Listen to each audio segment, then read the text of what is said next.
William Morrow and HarperAudio present A Game of Fear, a novel by Charles Todd, performed by Simon Vance.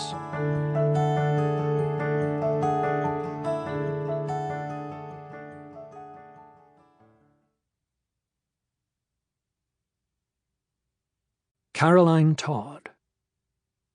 November 13th, 1934 to August 28th, 2021. To my author, mother, and friend. Caroline epitomized what a kind, giving, and caring person should be. Her legacy lives on not only in her works of fiction, but in the hearts of all who knew her, and in those who continue to discover and read Charles Todd for years to come. Fame and fortune were never a goal for Caroline. From her earliest childhood she wanted to be a writer.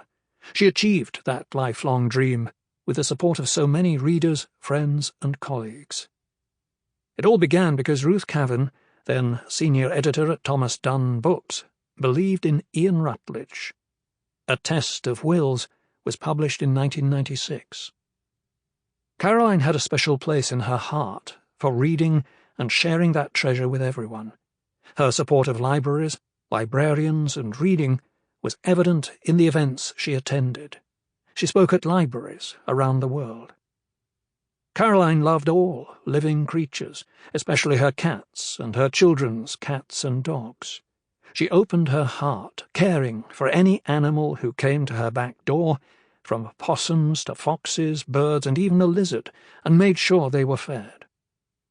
A child of the Great Depression and World War II, Caroline always gave to charities to help those less fortunate than herself. Providing food and warmth was not only life-saving, but it also showed people that they were not alone. A special thank you to the many friends and readers for their notes of kindness and condolence. Caroline achieved her dream of becoming a writer and touching the hearts of so many readers. I am forever grateful to each and every person who made her dream come true. Love, Charles. 1. London, late spring 1921. Too often, Rutledge thought as he shut the door of the flat, carried his valise to the motor car, and set out for the coast of Essex, humour has a malicious twist to it.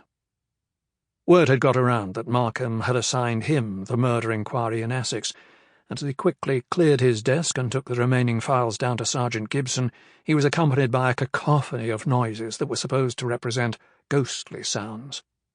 He made the best of it, but he knew that in some cases the noises were intended to remind him of his haunted war years, of shell shock. Sharper sounds, pencils rapidly tapping the edge of a desk, more like the rattle of machine-gun fire than Marley's chains, faces hiding their intent behind friendly grins, while their eyes, staring at him, were cold. And Markham in his doorway, watching without any expression at all. He'd had to clench his teeth to prevent swearing at them, and instead pretend to be amused. When he'd questioned Markham about the need to send the yard to Essex in the first place, the chief superintendent had said shortly, "Well, something happened, that much we know.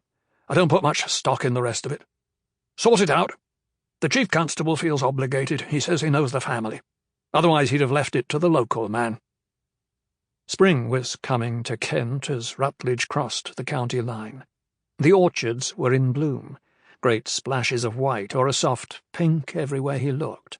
The hop fields were a low, bright green, just breaking through the soil, not yet ready for the hordes of Londoners who came down to string up the vines. The reason he'd chosen to drive this roundabout way, rather than through East London, was a light lunch with Melinda Crawford at her house. He'd promised her more than once that he would come down, then had had to put off his visit. Not that he was deliberately avoiding her. Twice she'd stood by him in a time of great need. Once when word had come that his parents had been killed in a boating accident off the Isle of Skye. And again when he himself had not known. Sample complete. Ready to continue?